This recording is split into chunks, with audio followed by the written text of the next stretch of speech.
Kita beralih ke sorotan lain, Saudara. Gelar perkara ijazah Jokowi kini tinggal menunggu kesimpulan oleh Barreskrim Polri. Kompolnas bahkan meminta Polri tidak perlu berlama-lama demi kepastian hukum ijazah Jokowi.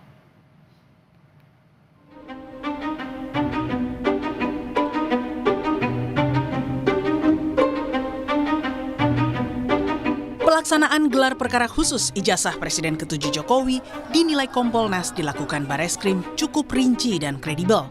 Kompolnas bahkan mengakui sejumlah kejanggalan yang diributkan dalam ijazah Jokowi juga mendapat penjelasan yang baik oleh perwakilan dari UGM. Punyanya Pak Jokowi dengan pembandingnya masing-masing 19-20 item. Dicekin semua, dengan apa yang dicek, salah satu yang paling penting adalah karakter dari kertas. Ya, karakter dari stempel dan sebagainya, karena itu memang benda fisik ya yang mereka pegang dan sebagainya, sehingga dalam konteks seperti itu ya sebagai satu proses metodologi, sebagai satu proses kerja-kerja penegakan hukum, kami mendapatkan gambaran yang kredibel.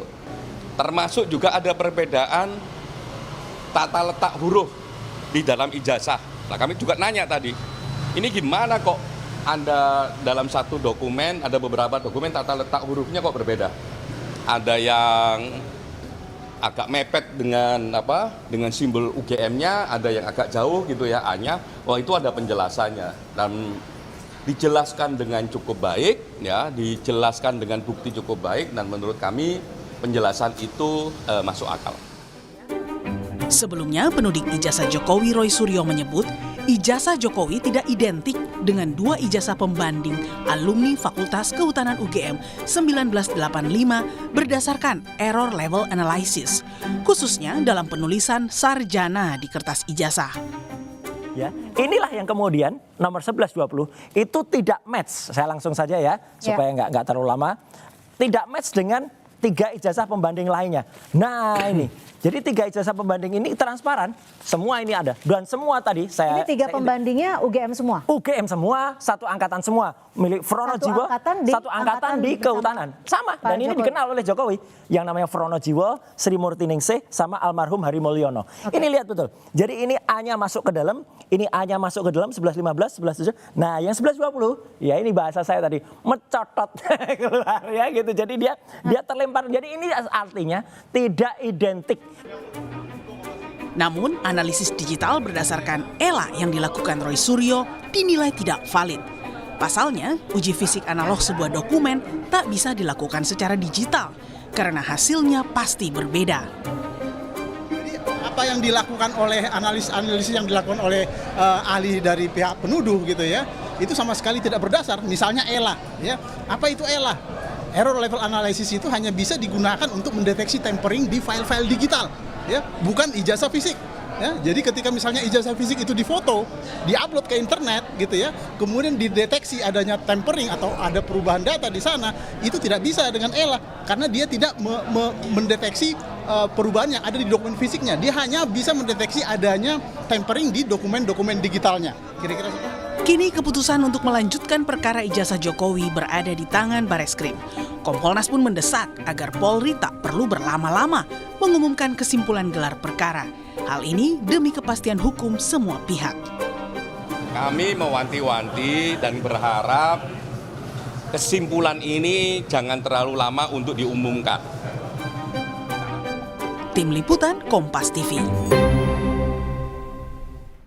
Gelar perkara khusus ijazah Jokowi kini menanti kesimpulan dari penyidik Polri. Selain itu, perang barang bukti masih menjadi perdebatan soal valid tidaknya ijazah Jokowi bila diuji secara digital. Kita bahas bersama ahli digital forensik yang juga penuding ijazah palsu Jokowi, Bang Rismon Sianipar, dan juga Presiden Petisi Ahli Bang Pitra Romadoni Nasution. Selamat petang Bang Rismon, Bang Pitra, terima kasih sudah bersama kami di Kompas Petang. Saya ke Bang Rismon dulu. Bang Rismon, kemarin kan ahli IT dari pihak Jokowi ini bilang, tadi juga sudah sama-sama kita dengarkan, analisis ELA tidak bisa nih digunakan untuk uji fisik atau analog ijazah Jokowi.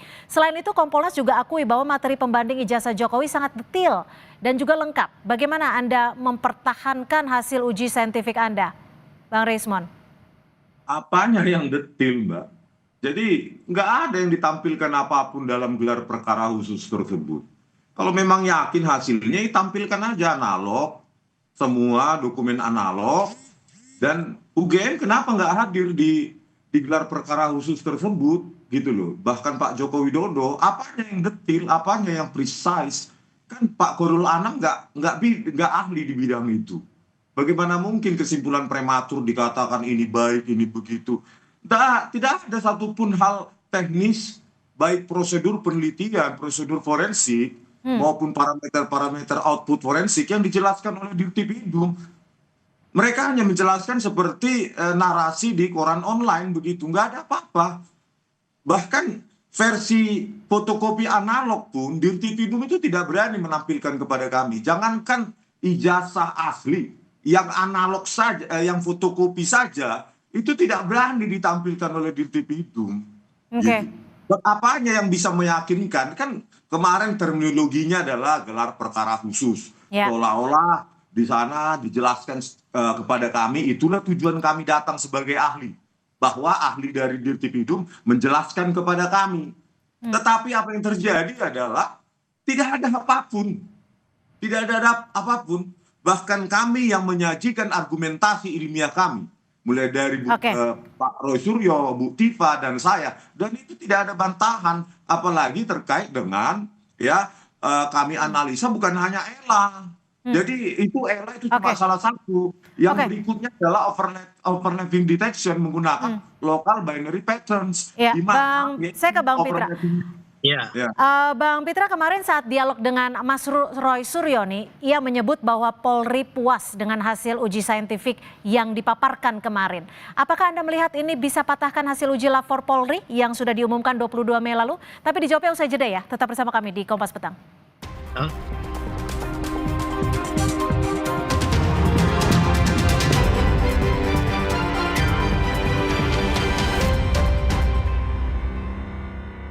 Terima kasih Anda masih bersama kami di Kompas Petang. Saya langsung ke Bang Pitra. Bang Pitra, bagaimana dengan bukti-bukti yang dibawa Roy Suryo kemarin? Apakah bisa mematahkan hasil dari lapor Polri yang sudah diumumkan 22 Mei lalu? Menurut Anda? Oke. Yang pertama Mbak, saya ingin jelaskan bahwasannya bukti-bukti yang dibawa oleh Mas Roy Suryo kemarin dalam gelar perkara khusus tidak ada hal yang baru yang menjadi novum sehingga mematahkan hasil gelar perkara biasa yang telah dilakukan oleh penyidik Bareskrim Mabes Polri beberapa bulan yang lalu.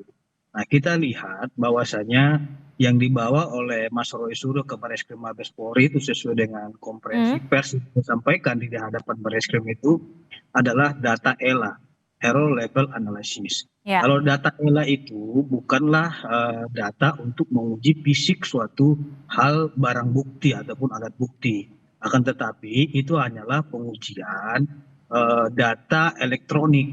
Ini kan ijazah ini kan bukan dokumen elektronik, akan tetapi dia dokumen fisik yang harus diraba, dirasakan dan diterawang. Sama seperti kita ingin menguji air minum. Apakah air tersebut itu sedang panas atau dingin, harus dipegang fisiknya, bukan dipoto airnya. Seperti itu simpel sederhananya. Maka saya bilang bahwasannya bukti yang dibawa oleh Roy Suryo itu hanyalah bukti asumsi saja, tidak bisa mematahkan hasil gelar perkara biasa yang telah dilakukan oleh Bareskrim Mabes Polri. Oke, kami tangkap. Karena berdasarkan asas hukum kita mengatakan actori incumbit onus probandi. Siapa yang menuntut, dia yang harus membuktikan. Nah, pertanyaannya ada. Iya, Bang Rismon, kalau disebut siapa yang menuntut, berarti ia yang harus membuktikan. Dan kemarin juga disebut bahwa UGM juga membuat ijazah saja sudah klaim itu asli. Ditambah lagi, Kompolnas juga menyatakan bahwa huruf yang sempat dijadikan problematik juga sudah kuat klaimnya. Bagaimana Anda bisa memiliki legal standing? Iya, merujuk dari perkataan dari Profesor Ova Emilia sebagai Rektor UGM itu kan dia tidak memastikan, dia hanya meyakini. Kita bukan bicara tentang keyakinan di sini, kita bicara fakta. Di gelar perkara khusus kan sudah saya ungkapkan bagaimana nilai mata kuliah dasar umum, 3 mata kuliah, statistik, fisika, matematika itu nilai D. Bagaimana bisa lulus? Bagaimana terdaftar sejak awal sebagai sarjana muda kok bisa mendapatkan ijazah sarjana penuh. Ini kan tidak pernah dijawab oleh UGM secara publik. Dan dibuka dong itu skripsi-skripsi tahun 1985 yang katanya merupakan produk dari handpress atau letterpress hanya dengan meraba. Itu kan bukan produk forensik gitu. Dan kami sudah mengungkapkan semua kemarin. Jadi bukan yang kami lakukan seperti saya ingin sampaikan yaitu menggunakan local binary patterns. Gimana, Itu kan Mas? Oke, gimana Bang Pitra? Di dalam hukum itu nggak bisa begitu saja segampang itu kita bilang dibuka saja kepada masyarakat. Karena apa? Karena mereka telah menyerahkan kasus ini kepada polisi. Sehingga barang bukti tersebut diserahkan kepada polisi, bukan kepada publik gitu loh. Sehingga ini menjadi trial by the methods nantinya apabila memang proses hukum yang sedang berjalan kita mendahului langkah-langkah yang dilakukan oleh penyidik. Nah saya kira itulah namanya proses hukum yang berkeadilan, harus kita hormati proses hukum yang sedang berjalan ini. Kalau Pak Jokowi yang membuka itu kepada publik, padahal Pak Rismon dan kawan-kawan sedang menyerahkan proses ini kepada proses hukum, sama saja Pak Jokowi tidak menghormati hukum dan tidak menghargai penyidik yang sedang bekerja. Nah persoalannya adalah pengaduan Dumas yang dilakukan oleh TPU kemarin sudah dihentikan penyelidikannya oleh penyidik Bareskrim Mabes Polri. Apa dasar dihentikannya itu? Karena mereka telah melakukan pengujian terkait dengan ijazah itu baik dari segi mikroepiden maupun makroepiden. Nah, sehingga disimpulkanlah bahwasanya tidak ada kepalsuan dalam ijazah tersebut. Oke. Dan diperkuat oleh UGM-nya gitu. Lantas kita mau cari masalah apa lagi? Ini sama saja kita mengkriminalisasi Joko Widodo dalam kasus ini. Karena memaksakan suatu perbuatan pidana yang ia tidak lakukan gitu. Oke, Bang Rismon, kalau UGM saja sudah firm itu ijazah Jokowi asli, kemudian lapor Polri juga sudah menggunakan produk pembanding yang lengkap disebutnya seperti itu. Lalu apalagi yang masih Anda pertanyakan? UGM tidak ada confirm bahwa itu asli, Mbak. Dia kan meyakini, coba diulang lagi, diputar lagi, ya statement dari Profesor Ova Emilia, dia hanya meyakini. Dalam ilmiah kita butuh kepastian, memastikan berdasarkan prosedur akademik yang dilalui oleh Joko Widodo. Kami memastikan, bukan kami meyakini, ini bukan keyakinan. Dan terkait tadi saya diputus soalnya ya.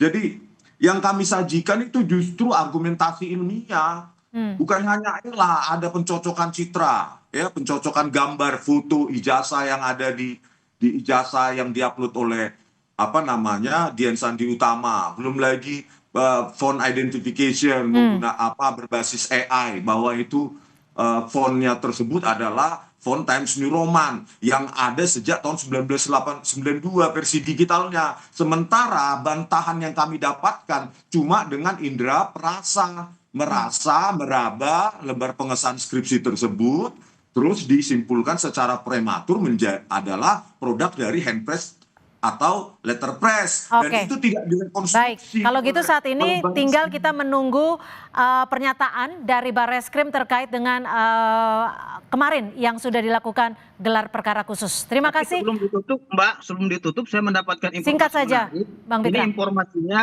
Polda Metro Jaya akan mengadakan gelar perkara terkait dengan laporan Pak Jokowi. Nanti dalam beberapa minggu ini akan kita lihat hasil gelar perkaranya apakah naik sidik atau dihentikan. Baik. Ini informasi hari ini ya? Terima kasih. Nah, info juga hari ini ternyata di Pengadilan Negeri Surakarta itu NU tidak berwenang.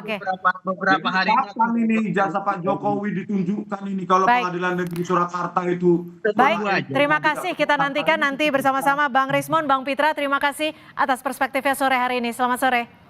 Sore.